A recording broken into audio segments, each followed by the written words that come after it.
இங்கே 5 வருஷம் முதலமைச்சர் ஒருத்தர் உட்கார்ந்து இருக்காரு. அவர் தமிழ்நாட்டுக்கு என்ன பண்ணாரு? 525 வாக்குறுதியில எத்தனை நிறைவேற்றினாங்கிற சொல்லக்கூடிய தைரியத்துல கூட இல்லாத ஒருத்தர்.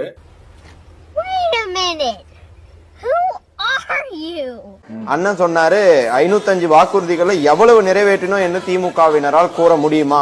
நான் கூற முடியும். 505 வாக்குறுதிகள்ல 364 வாக்குறுதிகள் செயல்பாட்டில் இருக்கு.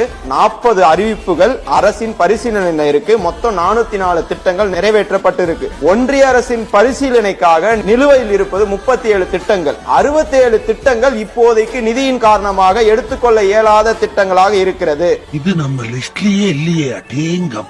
உடனே அண்ணன் சொல்வார், ஏன் இவ்வளவு வாக்குறுதிகள் கொடுத்துட்டு இவ்வளவுதான் செயல்படுத்த முடிஞ்சிச்சுன்னு. அண்ணன் 2011 இருந்து 2021 வரையும் இருந்தது நீங்க தான். அன்னைக்கு நீங்க 2011 கொடுத்த வாக்குறுதிகள் 186, 2016 கொடுத்த வாக்குறுதிகள் 321, மொத்தமா சேர்த்தனா 507 வாக்குறுதிகள் 10 ஆண்டுல தந்தீங்க. ஆனா அதுல நிறைவேற்றியது 269 தான். ஒரு 55% தான் நீங்க நிறைவேற்றி இருக்கிறீங்க. 238 வாக்குறுதிகளை அதிமுக 10 ஆண்டு காலமாக ஆட்சியில் இருந்தும் நிறைவேற்ற முடியவில்லை. அப்போ நீங்க நிறைவேற்ற முடியாத விட்டுட்டு போயிட்டு நாங்க 505 வாக்குறுதியை சொல்லிட்டு 404 நிறைவேற்றி இருக்கோம்.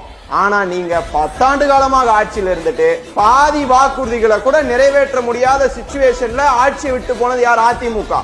நீங்க இதை பற்றி பேசுவதற்கு அதிமுக எந்த தகுதியும் கிடையாது. சோலி முடிச்சு.